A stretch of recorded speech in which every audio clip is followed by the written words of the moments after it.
Full circle setting Atlanta, Georgia corporate America story in 2012. Danielle Carter, a soft-spoken but ambitious Black woman in her mid-20s, landed her first job at a prestigious logistics firm in Atlanta. A recent graduate from Spelman College with honors, Danielle hoped to prove herself through hard work, intelligence, and grace. But from the start, her manager Steve Hadley, a middle-aged white man with a history of quiet firing people of color, made her journey unbearable. Steve often micromanaged Danielle's work, ignored her ideas in meetings, and promoted less qualified white colleagues ahead of her. When Danielle tried to report his behavior to HR, Steve spun the situation, accusing her of being uncoachable and aggressive. Within 8 months, she was abruptly fired, no severance, no explanation, just escorted out.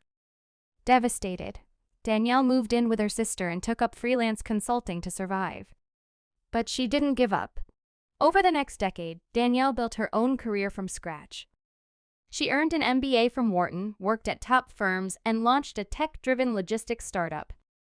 Her company thrived, eventually getting acquired by a larger corporation, one where she was offered a top executive role, regional director of operations. Ironically, this new position had her overseeing multiple branches, including the exact Atlanta office where she was once fired in 2024. Danielle returned to that office for a surprise executive visit. The staff buzzed with excitement. When she stepped into the main conference room, Steve Hadley, now balding and slightly heavier, froze as he saw her at the head of the table. His face turned pale. He stammered, "Danielle?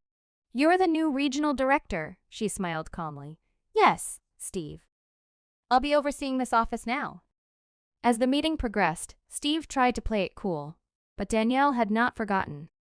After conducting a silent audit of the office's performance and HR records, she uncovered a troubling pattern of biased reviews, unjust terminations, and poor diversity metrics, all tied to Steve. A week later, Steve was called into her office. This time, it was her sitting behind the desk. She handed him a termination letter, ironically worded with the same cold language he once used on her. "I believe this is what you used to call just business," she said softly. "Now it's mine to run." Steve left the building quietly, no applause, no sympathy, just stunned silence. Danielle didn't gloat. Instead, she transformed the workplace culture, introducing mentorship programs for marginalized employees, unconscious bias training, and an inclusive hiring initiative. Under her leadership, that branch became one of the company's highest performing offices. Moral: never underestimate the power of resilience. Karma doesn't always knock it, sometimes walks back in wearing a tailored suit.